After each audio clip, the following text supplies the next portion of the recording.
E aí, pessoal, tudo bem?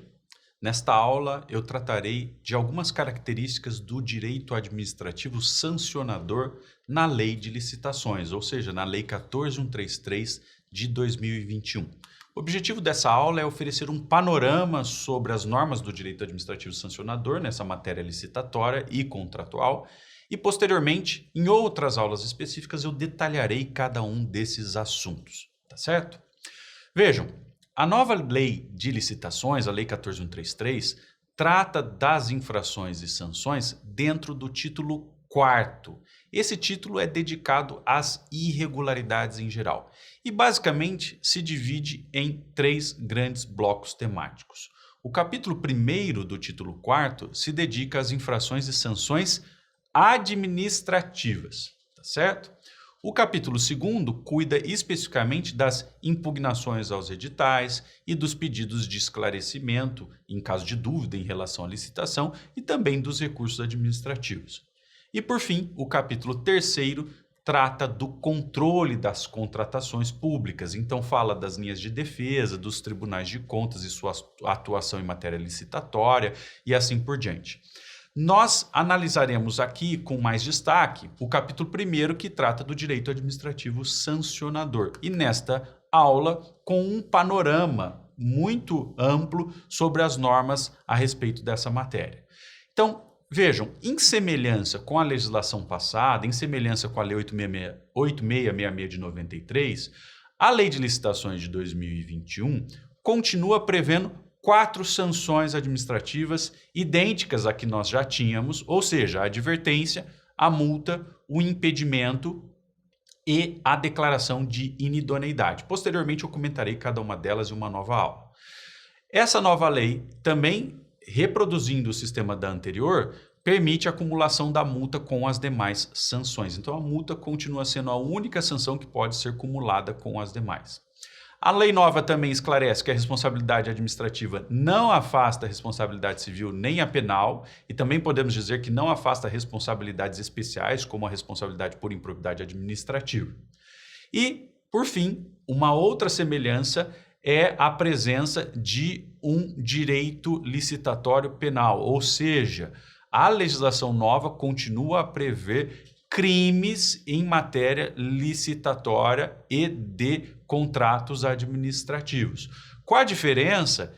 Que a lei nova incluiu esses crimes dentro do Código Penal. A lei antiga não, a lei antiga tinha os crimes no seu próprio corpo, mas não modificava o Código Penal. E a nova insere esses crimes dentro do Código Penal. Então aqui nós temos um conjunto de pelo menos 4 grandes semelhanças do direito sancionador atual com o direito sancionador da lei antiga, da lei 8666, tá certo?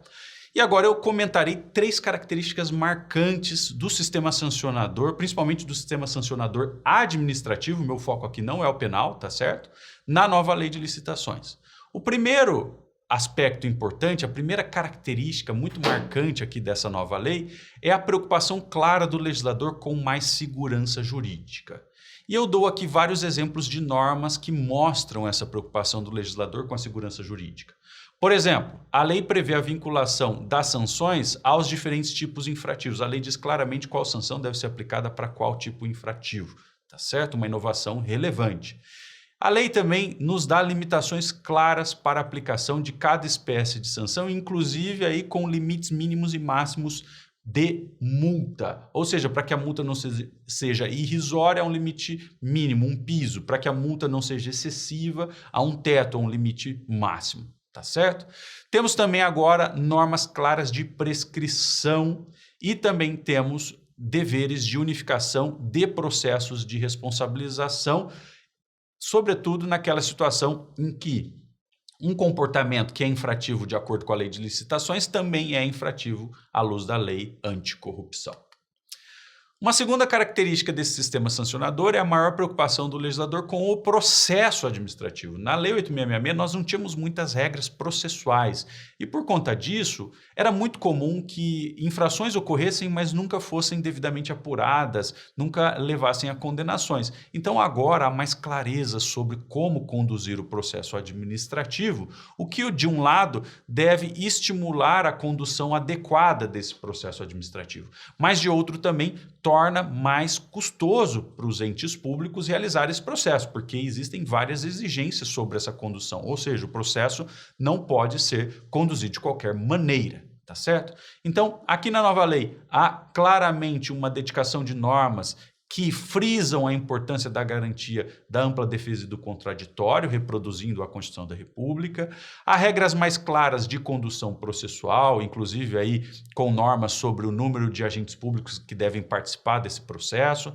Há regras sobre desconsideração da personalidade jurídica, regras polêmicas, porque a princípio a lei dá a entender que a desconsideração da personalidade pode ocorrer na esfera administrativa. E também há referências ao acordo de leniência. Nós já tínhamos a possibilidade de leniência em matéria licitatória pela lei anticorrupção, mas não havia referência na legislação antiga a esses acordos e agora há algumas referências, embora, na minha opinião, referências ainda muito precárias, muito insuficientes, tá certo? E, em terceiro lugar, há uma clara preocupação nessa nova lei com a razoabilidade punitiva. O legislador está preocupado claramente nessa lei em evitar excessos punitivos, sobretudo em razão da possibilidade de múltiplas responsabilidades por um mesmo comportamento infrativo. Então, nós percebemos isso, por exemplo, no fato de o legislador ter estabelecido agora claros critérios de dosimetria para o sancionamento.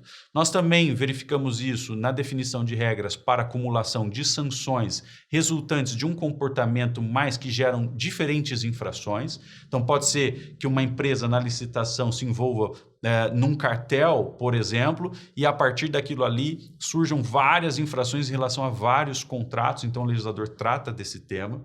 Há também regras sobre a relação da lei de licitações com a lei anticorrupção, no sentido de promover unificação processual para evitar excesso punitivo, e também regras mais claras e detalhadas sobre a reabilitação do condenado, que nós comentaremos aí em uma aula própria sobre esse assunto. Então, esse é um panorama do sistema sancionatório e, a partir daqui, comentarei cada um desses institutos em aulas pontuais. Um grande abraço e até a próxima.